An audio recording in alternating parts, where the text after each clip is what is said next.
أجواء بحاولانين أتبحش لذا لما وقفة إتما خلبي قاري بيروس كريا فلان محمد النبي الأمي وعلى آله وصحبه وسلم.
Yetimler Vakfı'nın düzenlemiş olduğu ilahi nameler müzik şöleni an itibariyle başlamış durumda. Emeği geçen herkesten Allah razı olsun. Buradan bizi seyretmekte olan, bizi dinlemekte olan herkesi Allah'ın selamıyla selamlıyorum. İştirak edemin herkese teşekkür ediyorum. İlahi nameler programımız şu anda büyük bir coşku ve heyecanla devam etmektedir. Bu etkinliğimiz tamamı yetim, öksüz ve kimsesizler içindir. İnşallah bu açıdan faydalı bir etkinlik olacaktır. Özellikle Özlem Ajansı, Özlem Ajansı'nın sanatçılarına ve komşu ülkelerden bizi kırmayıp katılım gösteren sanatçı kardeşlerimden Allah razı olsun. Çok çok teşekkür ediyorum. İnşallah bu etkinlikte elde edeceğimiz maddi geliri yetimlerin istifadesine sunacağız inşallah. Biliyorsunuz maddi olarak vakıf her zaman yetimlerin ve mağdurun yanında olmuştur, olmaya devam edecektir.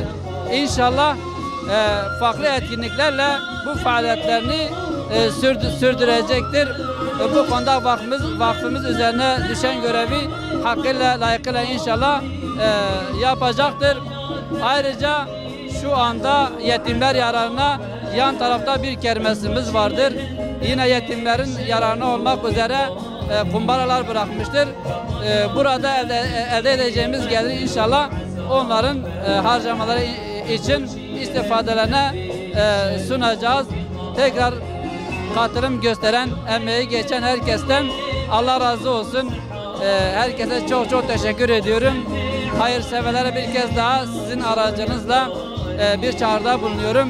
Yetimleri sahipsiz bırakmayalım. Onları yalnız bırakmayalım. Her zaman desteklerini bize sunsunlar. İnşallah bizler de vakıf olarak köprü görevini ifa edeceğiz. Bu vazifeyi yerine getireceğiz ve onlara maddi manevi destek sunmaya devam edeceğiz inşallah. Bismillahirrahmanirrahim. Diyarbakır Umut Kervanı olarak 2 gündür yapmış olduğumuz bu güzel kermeste çalışmalarımızı ayın 18'i itibariyle nihayete erdireceğiz.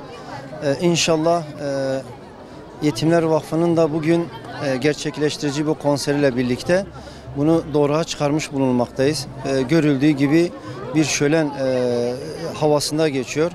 Hamdolsun muhtaç yetimler ve kimsesizler yararına yapmış olduğumuz kermeste bizim isteğimiz, dileğimiz bu çaresiz insanların yüzünün gülmesi, onlara destek olma maksadıyla bu etkinliği gerçekleştirdik.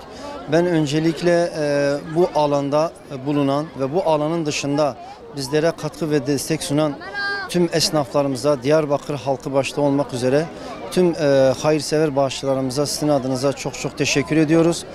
Konserle birlikte şu anda tam bir şenlik, tam bir coşku alanındayız. Üye ve gönüllerimiz yapmış olduğu bu destekten, çalışmadan dolayı onlar adına da çok çok teşekkür ediyorum. Rabbim onların da hayırlarını kabul etsin. İnşallah bu coşkumuz, bu neşemiz, bu desteğimiz ayın 18'ine kadar da sürecektir. Ben emeği geçen herkese yine sizin aracınızla çok çok teşekkür ediyorum. Rabbim herkesten razı olsun.